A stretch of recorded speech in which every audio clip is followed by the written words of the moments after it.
सेवक हाथ में रंग बिरंग की फूल, दुखिया सेवक अर्जी बिने मिनती करे।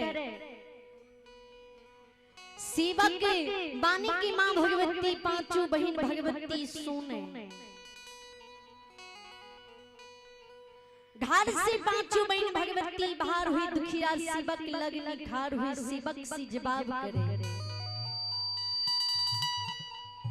सेवक हाथ में जे पांचों रंग अड़हुल फूल देखे, मां भवानी सेवक से जवाब करे, हे हो सेवक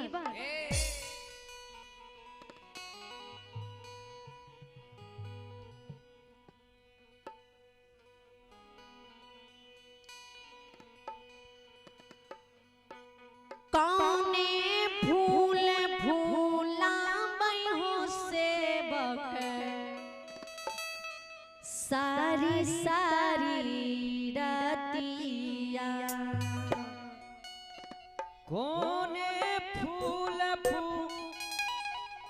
फूलाबै हो सेवक आधी आधी रातिया। कौने फूल फूलाबै हो सेवक सारी सारी रातिया। कौने फूल फूलाबै हो सेवक आधी आधी रातिया। कौने फूल फूलाबै हो सेवक आधी आधी रातिया। कोने फूल फूलाबै हो सेवक आधी आधी रातिया। कोने फूल फूलाबै हो सेवक आधी आधी रातिया। कोने फूल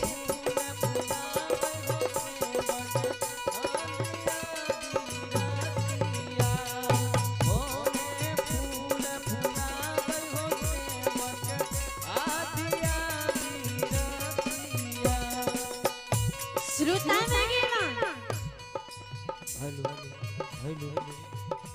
मां भवानी सेवक के हाथ में पांचों रंग अड़हुल फूल देखे, बगल में चंपा चमेली फूल देखे। मां भवानी सेवक के हाथ में रंग बिरंग फूल देख के सेवक से जवाब रहे हो, दुखिया ई तोरा हाथ में जे रंग बिरंग की फूल छा, आए फूल की वर्णन किए जी बगल में दिखे छिया रंग बिरंग की फूल छा और हाथ में दिखे छिया पांचों रंग अड़हुल फूल छा। सेवक की मां बानी सुने, मां भवानी से अर्जी करे, मां बेली फूल फूला भवानी सारी सारी रातिया। बेली फूल फूलाबै भवानी आधी आधी रातिया। अड़हुल फूल फूला भवानी आधी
कोने फूलाया हो बाबा काल हो गुलाने कोने या हो बाबा काल हो गुलाना श्रोता नाचे इतनी जननी कहे हो सेवा कौन फूल रंग बिरंग लागी है कौन फूल लाल रंग सिंदूरिया लागी है ऐ फूल में से कौन फूल खूबसूरत है ऐ फूल की वर्णन दिख सुनावा सेवा के मां भवानी बानी सुने मां भवानी सिजी बाम रहे मोरी मैया हे जगत की जननी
मां भवानी सीजी बाम रहे मोरी मैया ए जगती जननी ए जगती कल्याणी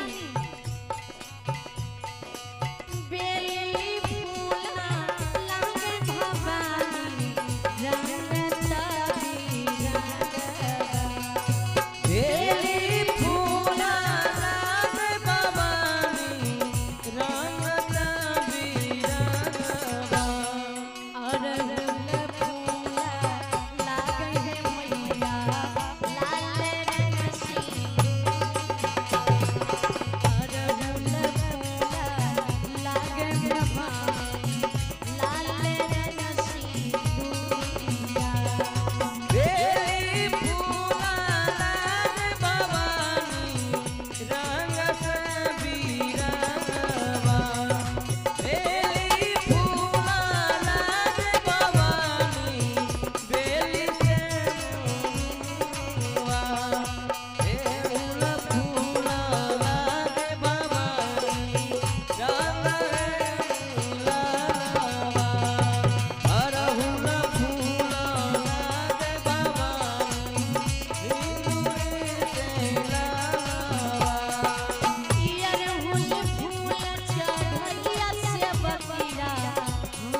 प्रेम सुल्ली मैया भगवती महारानी की जय।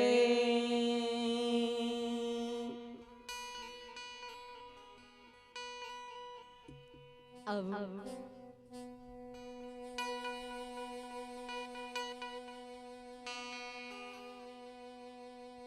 अहाँ सबके बीच है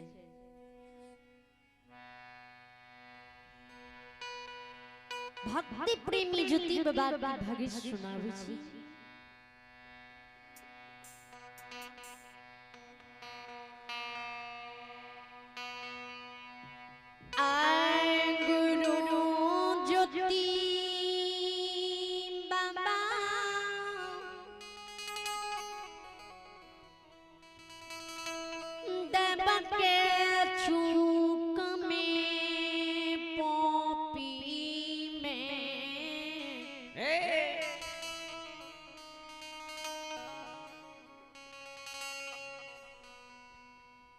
चुई का गलई बेपाछ जो होती बाबा के धर्मराज भगवान बन गलई बनलई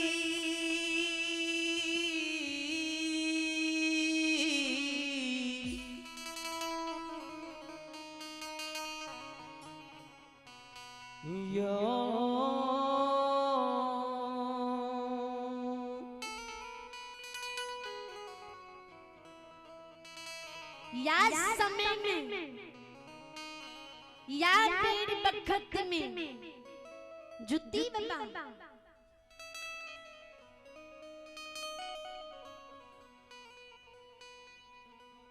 शरीर में अरबी भूखा भूखा फूट जाए लहू पीज के प्रमाण शरीर से बहे।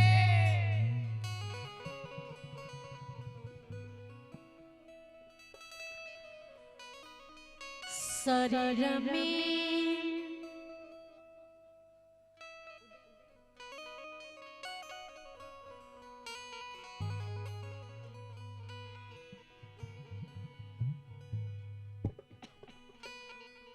फरमाइश लिखिए जे उदय बाबा की भगत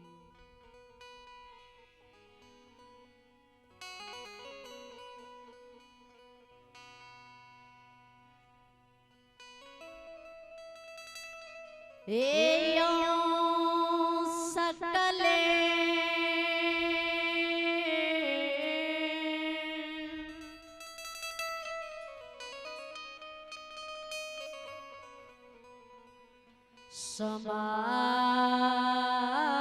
समाज बाबा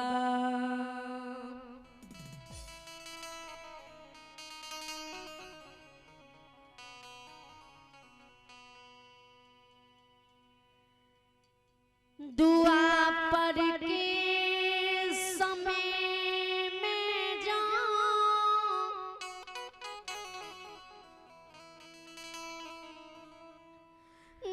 खुला नगरी से कृष्ण जी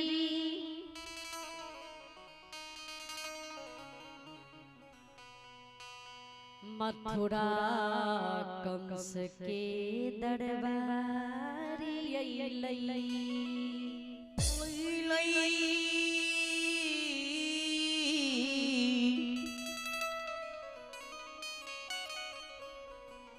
हो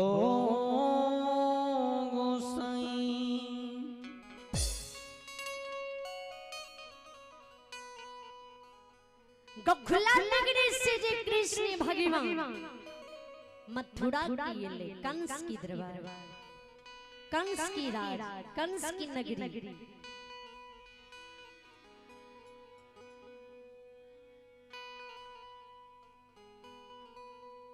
सवनी नाम के साहू जी कंस के दरबार में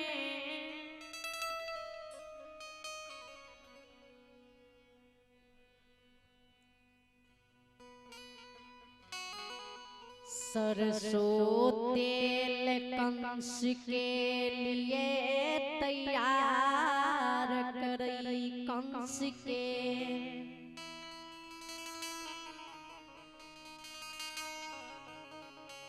सेवा में जाए के लिए जे तेल से कंस की मालिश होय रहे, ध्यान देवे, विचार करबे। वे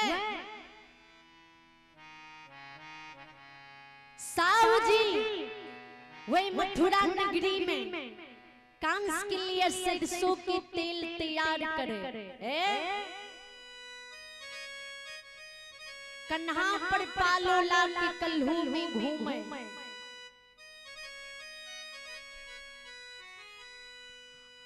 तेल पेड़ का कंस की मालिश के लिए कंस की दरबार में भेजे। अजय दिन समय अनुसार तेल नहीं आवे। ओए दिन सौनी नाम की साउड है, वह साउड का कंस की सेनापति वे मथुरा नगरी में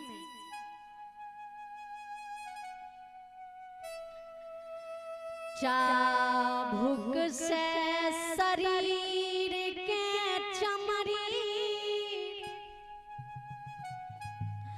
मथुरा नगरी में तोड़ दे।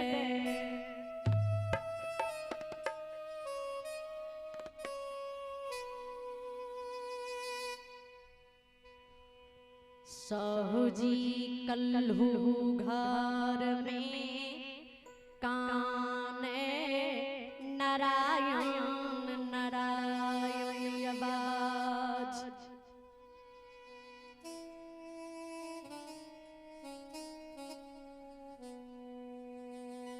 विधाता कहिया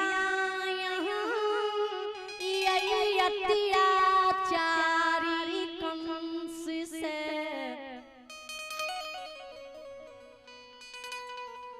हमरा सन के गति दुर्दशी दुर्बल सेवक पर जाके उधार करबई।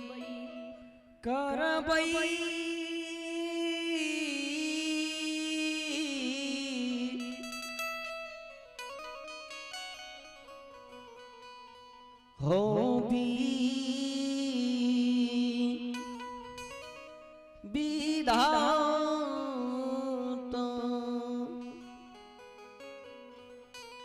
सोहनी नाम के साहू जी वे कल्हू घर में काने नारायण नारायण कहे। कृष्ण जी की नाम सुने जी गखुला से कृष्ण जी ले। कृष्ण की माया अपार छे, कंस के मारे के ले साहू जी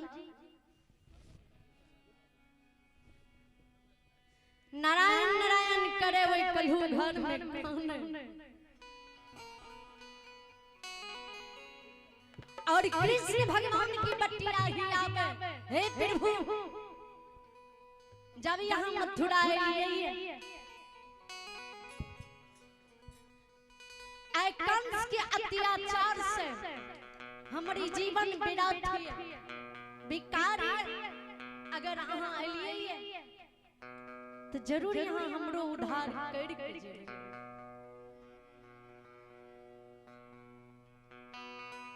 विचार करें भगवान के घर में देर छे से अंधेर नहीं छे। जी मानव भगवान की श्रद्धा दिसी भक्ति भजन करे छे, केकरे भला छोड़ बुरा नहीं करे छे, भगवान की प्रति विश्वास रखे छे, तो वे मानव के द्वार पर भगवान एक दिन जरूर आवे। ओई मानव के उद्धार परमात्मा जरूर करे।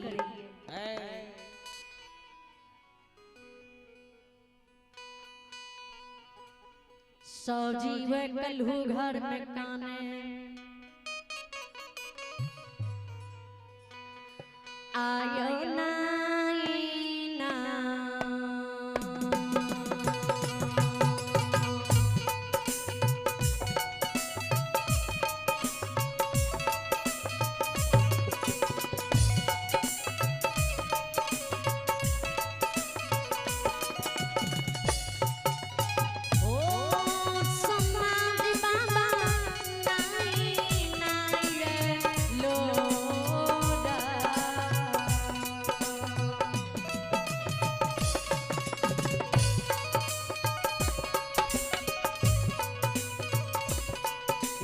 अबीरैया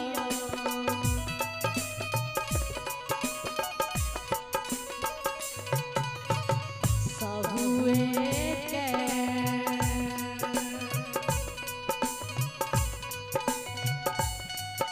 यो काई मधुरा साना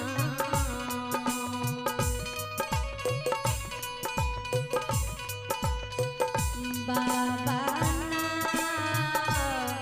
हे नगाओ हे नगाओ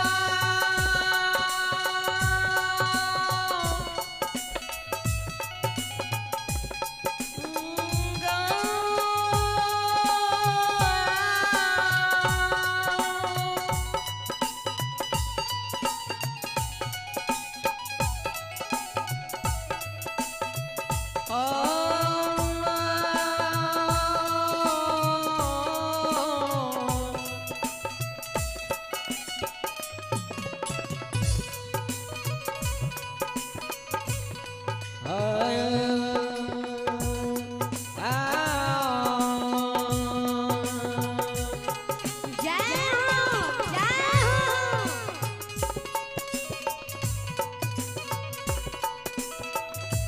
नाई नाओ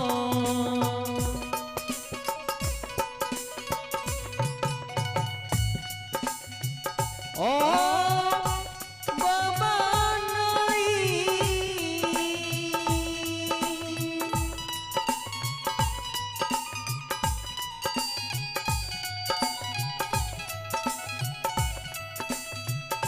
नाई नाओ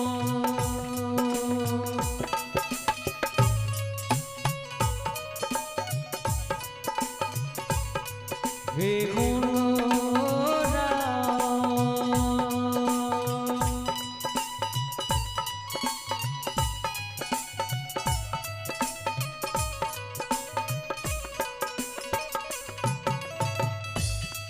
आपका नहीं हो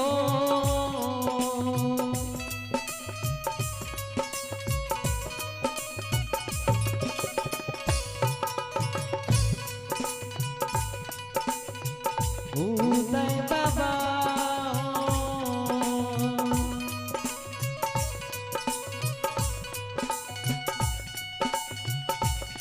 ओ कन्हैया गा तू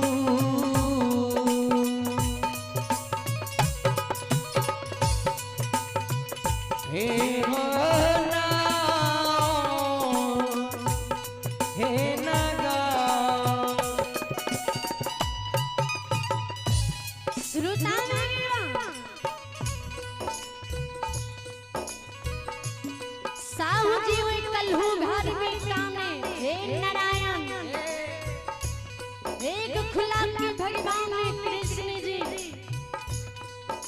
जरूर यहाँ हमारा दरबार में ये कंस के अत्याचार से यहाँ बचेबे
ही बाबू ही मामा ध्यान देवे विचार करबे गौर करबे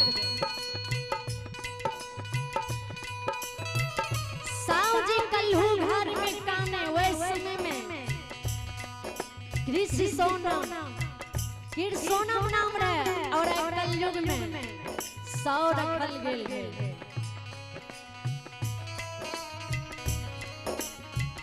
वे कल्हू घर में जी काने भगवान जी मथुरा आले घूम के मथुरा नगरी के भगवान देखे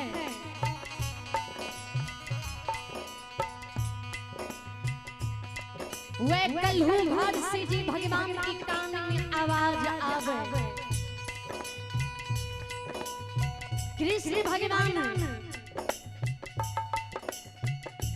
वे कल्हू घर जाए कृष्ण की नजदीक जाए कल्हू घर में जी कृष्ण कन्हा पर पालो लाल के कल्हू में घूमे काने नारायण नारायण करे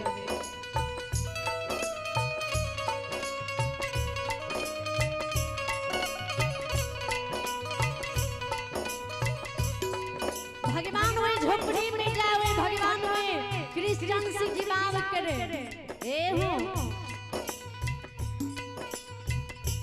एहो कृष्ण बाबू किया यहाँ पालो लाल के कल्हू में घूमे छियै आँख से आंसू किया गिरावे छियै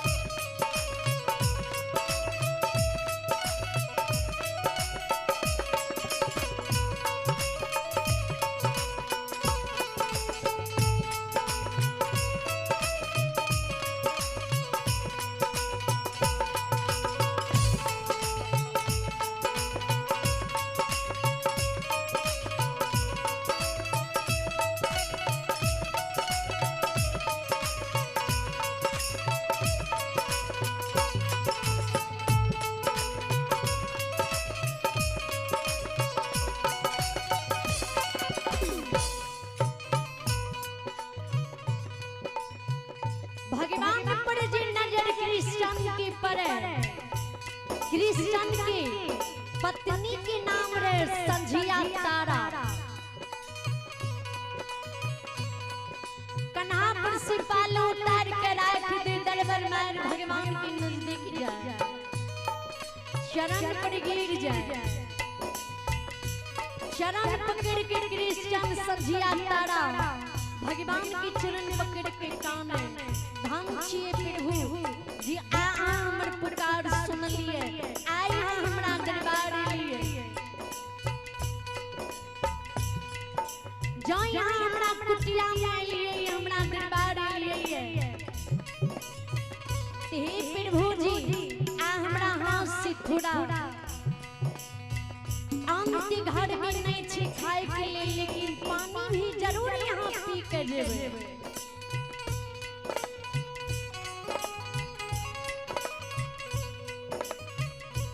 विचार करबे कांस के अत्याचार बढ़ल है जी कृष्ण के घर में खाए के लिए बर्तन नहीं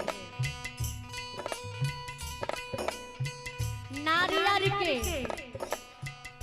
फल के कटोरा है वे कटोरा में कृष्ण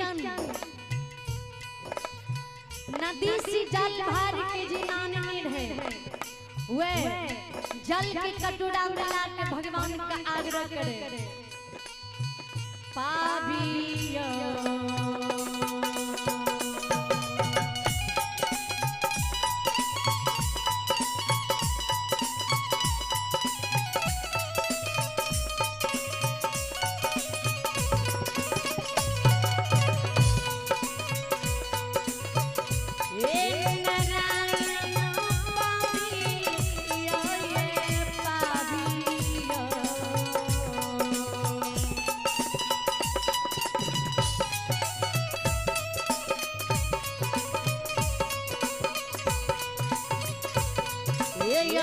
खुला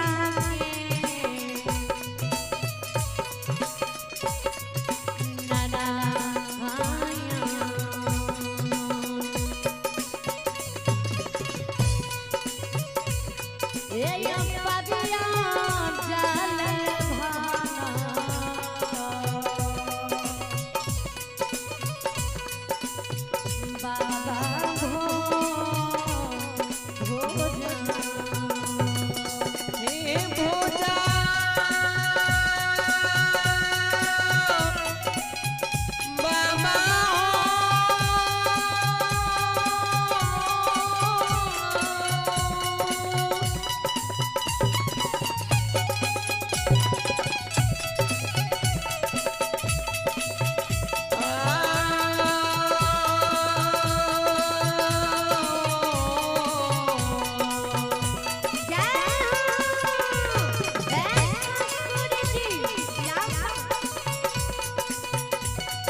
बाबा हो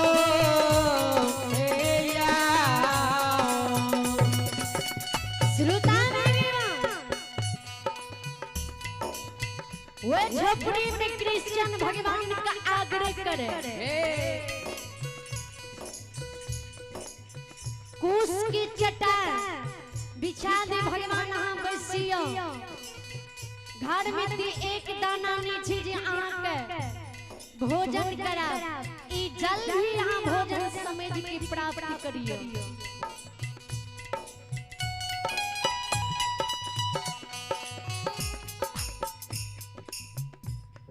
जल के ही यहाँ भोजन समझ के प्राप्त करियो और भगवान जी क्रिश्चियन की शब्द व्यवहार के सुने देखे क्रिश्चियन के शरीर में देखे जी फूट फूट के भगवान की भक्ति भरल है भगवान आंख में आंसू भर जाए इतनी स्वाभाविक लोग इतने के व्यवहारी लोग इतनी धर्मात्मा पुरुष एहन स्थिति छे घर में आमने छे अस्तिकड़ा द्वार पर जी हम ये कौन स्वभाव से हमर आदर कर रहे भगवान क्रिश्चियन हाथ से जल पी ले आ क्रिश्चियन से जवाब के क्रिश्चियन तू हमरा नील बना दे ए जल की नील हमरा उतारे ले पार से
आइए एक श्रद्धालु की नाम सुनिए आइए अभी सागर प्रसाद गुप्ता आइए अभी सागर प्रसाद गुप्ता मास्टर साहब जिन्होंने साधा दिल से 201 रुपए की दान दी